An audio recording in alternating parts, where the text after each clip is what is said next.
Different Minds, Equal Dreams, an art exhibition by Tanisha Krishnan Rajesh. Join us in Coimbatore. NLC நிறுவனம் CSR நிதி வழங்கவில்லை என்றும் மண்ணின் மைந்தர்களுக்கு வேலைவாய்ப்பு வழங்கவில்லை என்றும் பாமக சட்டமன்ற குழு தலைவர் சௌமியா அன்புமணி கடும் குற்றச்சாட்டுகளை முன்வைத்தார்.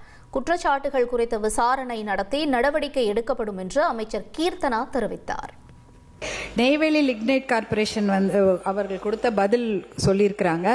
ஆனால் பார்த்தீங்கன்னா சிஎஸ்ஆர் கார்பரேட் சோஷியல் ரெஸ்பான்சிபிலிட்டிக்கு ஒரு சதவீதம் கொடுக்கணும். அதை மட்டும் அவங்க கொடுக்குறாங்களான்னு பாருங்க, கிடையவே கிடையாது.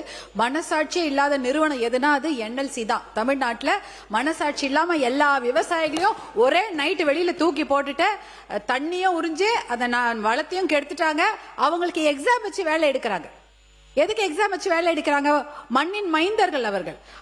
அவங்களுக்கு வேலை அங்கே கொடுக்கணும், இல்லை ட்ரைனிங் போட்டு கொடுக்கணும். அதெல்லாம் கிடையாது. எக்ஸாம் போட்டு வேலை போட்டு வெளியூர்ல தான் ஆளை கூட்டு வந்து வேலை வாங்குறாங்களே தவிர நலம் கொடுத்த விவசாயிக்கோ விவசாயியோட பிள்ளைக்கு வேலை கொடுக்கறது இல்லை. என்ட்ரன்ஸ் எக்ஸாம் எதுக்கு? +2 மெடிக்கல் சீட்டா கொடுக்குறாங்க. என்ட்ரன்ஸ் எக்ஸாம் கொடுத்து வேலை எடுத்துட்டு இருக்காங்க. அதனால என்எல்சி கொடுக்குற எந்த தகவலுமே அது உண்மைக்கு புறம்பான தகவலாக தான் இருக்கும்.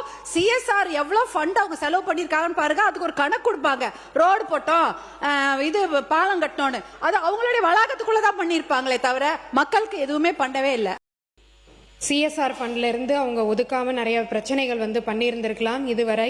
இதே மாதிரி விவசாயிகளுக்கு அதனால பாதிக்கப்பட்டு இன்னைக்கு இருந்திருக்கலாம். ஆனா நம்ம முதலமைச்சர் என்னைக்குமே விவசாயிகளுக்கு ஏதாவது ஒரு பிரச்சனைனா நிக்கிறவரு. கண்டிப்பா அந்த பிரச்சனையை நாங்க இன்னைக்கு சால்வ் பண்ணி தருவோம். இந்த அரசாங்கம் இப்ப வந்திருக்கு, 3 மாசம் தான் ஆயிருக்கு. அதுக்கான கமிட்டி நீங்க கேட்ட மாதிரி நாங்க போட்டிருக்கோம். முத்தரப்பு பேச்சுவார்த்தை நடந்துகிட்டு இருக்கு. கமிட்டி இப்ப போட்டிருக்கோம். அதுக்கான தகவல்கள் உங்களுக்கு வரும். கண்டிப்பா யாருக்கும் எதிராக நாங்க நடந்துக்க மாட்டோம். விவசாயிகளுக்கு கண்டிப்பா சப்போர்ட்டா இருப்போம், மக்களுக்கும் சப்போர்ட்டா இருப்போம். அதே என்எல்சி நிறுவனம் அந்த மாதிரி இருக்காங்க அப்படின்னா அதுக்கான நடவடிக்கை இந்த அரசாங்கம் கண்டிப்பா எடுக்கும். Different Minds, Equal Dreams, an art exhibition by Tanisha Krishnan Rajesh. Join us in Coimbatore.